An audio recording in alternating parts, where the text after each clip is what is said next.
اعوذ باللہ من الشیطان الرجیم بسم اللہ الرحمن الرحیم اللہم صلی علی محمد وآل محمد وعجل فرجہم۔ ابن ابی الحدید حضرت علی ابن ابی طالب علیہ السلام کے علمی مقام اور فضائل کو بیان کرتے ہوئے ان پر ہونے والے لوگوں کی طرف سے بلکہ جہلاء کے ظلم کو بیان کرتے ہوئے وہ لکھتا ہے کہ ایک دن حضرت علی ابن ابی طالب علیہ السلام نے جب دعویٰ کیا کہ سلونی قبل ان تفقدونی، منبر کوفہ پر تشریف فرما ہیں اور لوگوں کے ساتھ خطبات اور علم کے رموز بیان کر رہے ہیں، اور کہا کہ لوگوں جو کچھ پوچھنا چاہتے ہو، جو سوال کرنا چاہتے ہو، مجھ علی سے پوچھ لو۔ مقابلے میں ایک جاہل بیٹھا ہوا ہے، لمبی داڑھی ہے، بزرگ سا ظاہری انسان ہے، وہ امام علی ابن ابی طالب صاحب سے پوچھتا ہے۔ آپ نے سنے ہوئے کہ ایک نے کہا تھا مولا علی سے پوچھا بوجھو میری مٹھی میں کیا بند ہے، یعنی جیسے بجھارتیں ڈالی جاتی ہیں بجائے اس کے کہ کوئی علمی سوال پوچھتے، مداریوں والا رویہ اپنا لیا۔ یہ کہتے ہیں کہ جب جہلاء میں ایک عالم آ جائے تو سب سے بڑا مظلوم ہوتا ہے، اور اس مظلومیت اور اس ظلم کو درک کر سکتے ہیں وہی جن کے پاس کچھ علم ہوتا ہے، اور یہی ظلم آج مخصوصاً پاکستان میں علماء کے ساتھ ہو رہا ہے، جہاں علماء مظلوم بیٹھے ہوئے ہیں، فتوے لگائیں گے، کہیں گے علماء کو رکھنا، آواز کہتے ہیں رکھنا کس کو، گھوڑا رکھا جاتا ہے فلاں جگہ، کہتے ہیں ہم نے مسجد میں ایک عالم رکھا ہوا تھا، پہلے یہ مولوی رکھا ہوا تھا، ابھی تنخواہ کتنی ہے، کسی کی 5,000، کسی کی 15,000، بہت زیادہ ہو تو 25-30,000، اور پھر مسجد کس نے صفائی کرنی ہے، فلاں آپ کے بچوں کو پڑھانا ہے، جو آئے گا حکم چلائے گا، اس سے علم کا کوئی استفادہ نہیں کرے گا۔ یہاں بھی مولا علیہ السلام سے ایک آگے بیٹھے ہوئے شخص وہ سوال کرتا ہے کہ مولا علیہ السلام سے پوچھتا ہے کہ بتائیں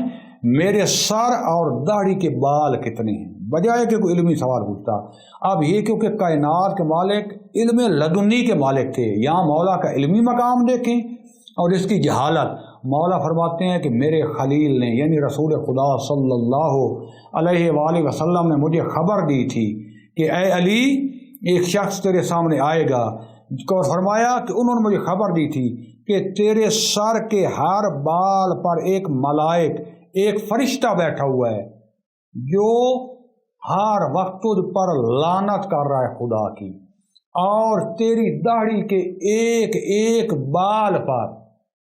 ایک شیطان بیٹھا ہوا ہے جو تمہیں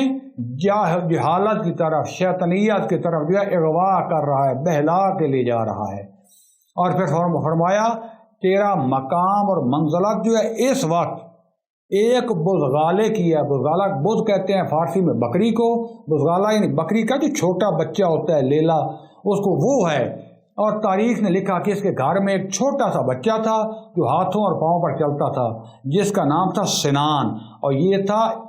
انس نخعی۔ یہ سنان ابن انس نخعی یہ امام حسین علیہ السلام کا قاتل تھا،